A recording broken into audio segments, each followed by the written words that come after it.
Assalamu alaikum students. As you all are aware that we are studying coordination in living organisms.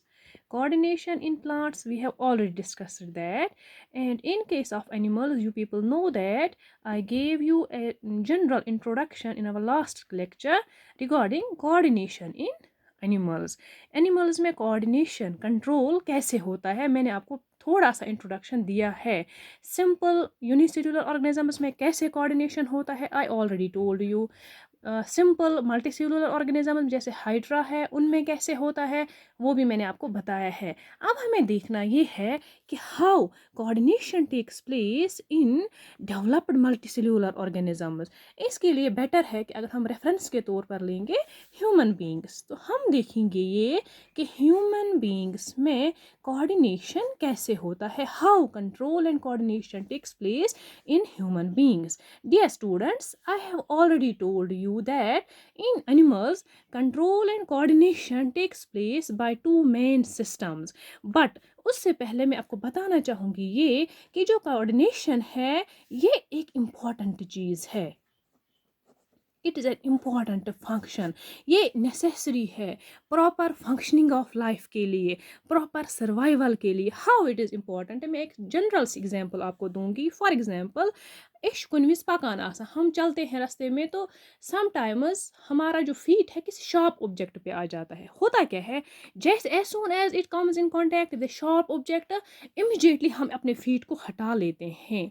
ये कैसे होता है, जैसे ही हमने शार्प ऑब्जेक्ट को टच किया तो हमारे ब्रेन को मैसेज जाती है, ब्रेन हमारा ऑर्डर देता है कि आप अपना फीट हटाइए, और ये जो कमांड होती है फीट इसको फॉलो करके खुद को हटा लेता है। ये कोऑर्डिनेशन है। फॉर एग्जांपल अगर हमारा ब्रेन कमांड करता कि आप अपना फीट हटाओ तो हमारा पैर जो है रिफ्यूज़ करता, नहीं मैं नहीं हटाऊंगा। तो आप खुद सोच लीजिए कि क्या ऐसे हमारी लाइफ कैसी होती। लेकिन ऐसा नहीं होता है, ये कोऑर्डिनेशन होती है। Coordination is important. कोऑर्डिनेशन की वजह से हम प्रॉपरली सर्वाइव करते हैं। हर एक लिविंग ऑर्गेनिज्म के लिए कोऑर्डिनेशन मस्ट है, कंट्रोल मस्ट है, अदरवाइज कोई प्रॉपर सिस्टम नहीं होता लाइफ में। अब जो ये कोऑर्डिनेशन एनिमल्स में है मैंने आपको बताया है कि ये दो तरह से होती है। In case of animals it takes place by nervous system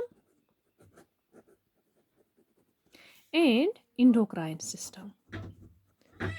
endocrine system जिसको हम बोलते हैं hormonal system. Now, we people have to understand these two systems separately and in detail also. But first of all, we will try to understand this nervous system.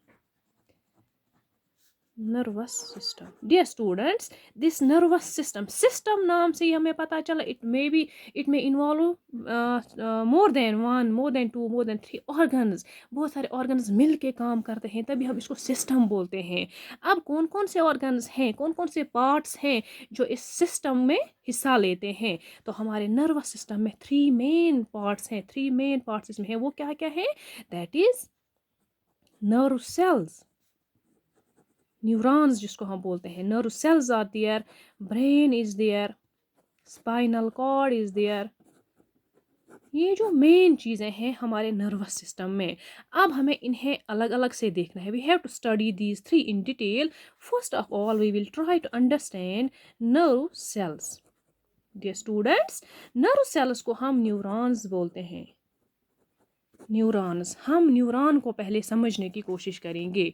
तो सबसे पहले हम इसका structure देखेंगे, जनरल सा स्ट्रक्चर यहाँ पे मैं रफली बनाऊंगी।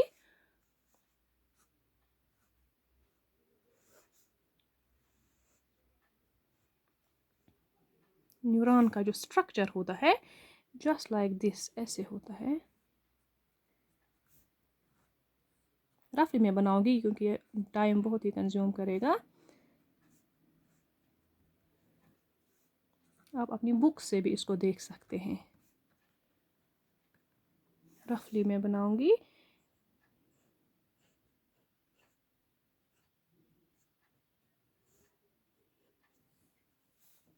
डियर स्टूडेंट्स, जो ये न्यूरॉन्स होते हैं, नर्व सेल्स जो होती हैं, जस्ट लाइक अदर सेल्स जो हमारी बॉडी की होती हैं, उनमें जैसे पार्ट्स होते हैं माइटोकॉन्ड्रिया, गोल्गी एपैरेट्स, बाकी जो पार्ट्स होते हैं हमने पढ़े हैं वो इसमें भी होते हैं। But it is a special cell, इसका स्ट्रक्चर स्पेशल होता है क्योंकि इसे एक स्पेशल फंक्शन अदा करनी होती है, इस वजह से इसका स्ट्रक्चर भी स्पेशल होता है।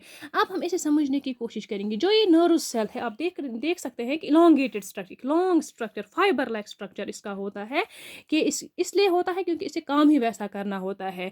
अब जो ये सेल है, नर्व सेल है, इसमें यूजुअली मेन 3 पार्ट्स इसमें हैं। आप देख सकते हैं इसमें मेन 3 पार्ट्स हैं।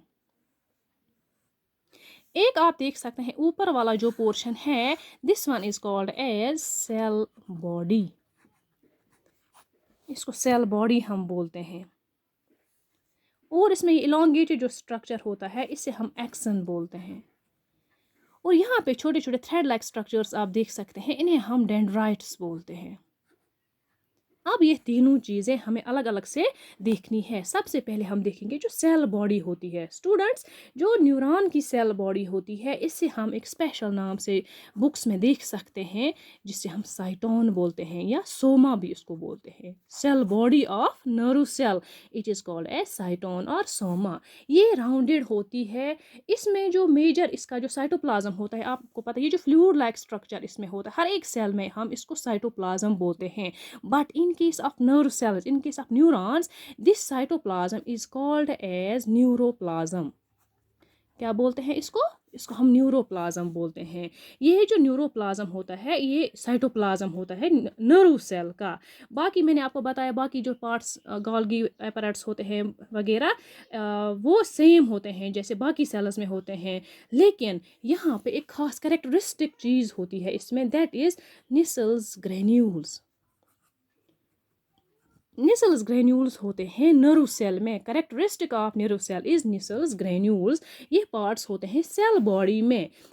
इसके बाद जो है हमारे पास सेल बॉडी में आप देख सकते हैं these thread like structure, these are called as dendrites. What are called? Dendrites, dendrons, क्यों सिंगुलर इज डेंड्रॉन। डेंड्राइट्स जो होते हैं, ये डेंड्राइट्स खास एक फंक्शन इनकी होती है, ये इलेक्ट्रिकल इम्पल्सेस को रिसीव करते हैं फ्रॉम द रिसेप्टर्स। रिसेप्टर से इलेक्ट्रिकल इम्पल्सेस को रिसीव करके, मैसेजेस को रिसीव करके सेल बॉडी में ट्रांसफ़र करते हैं। सेल बॉडी से वो एक्सन में जाते हैं, यहाँ से फिर वो ट्रांसफ़र होते हैं तो अनदर नर्व सेल, जैसे यहाँ पे इसके साथ अनदर नर्व सेल जुड़ी हुई होती है उसमें ट्रांसफ़र करते हैं। फिर ऐसे ही ये from one cell to another cell transfer होती रहती है। मैसेजेस की मैं बात कर रही हूँ, ये डेंड्राइट्स हैं। अब जो एक्सन है एक लॉन्ग सिलेंड्रिकल प्रोटोप्लाज्मिक प्रोसेस है, यूनिफॉर्म डायमीटर का होता है। इसके ऊपर से आप देख सकते मैंने एक sheet like structure, covering like structure बना। इसको ये जो प्रोटेक्टिव कवरिंग है it is made up of myelin. Myelin की ये प्रोटेक्टिव कवरिंग बनी हुई होती है, प्रोटीन और फैट की बनी होती है ये प्रोटेक्टिव जो कवरिंग इसकी होती है एक्सन की। एक्सन यहाँ पे सेल बॉडी से मैसेज को रिसीव करता है और फिर जो इसकी नाइबरिंग न्यूरॉन होगा उसमें वो ट्रांसफ़र करता है। वह स्नैप्सिस, वो हम अलग से पढ़ेंगे व्हाट इज स्नैप्स, ये गैप होती है दो न्यूरॉन्स के बीच में, उसमें ये ट्रांसफ़र होती है। इस तरह से जो न्यूरॉन है नर्व सेल का स्ट्रक्चर होता है और इस तरह से ये फंक्शन करती है नर्व सेल। इंशाल्लाह इन आवर नेक्स्ट क्लास हम इस टॉपिक को कंटिन्यू करेंगे। थैंक्स।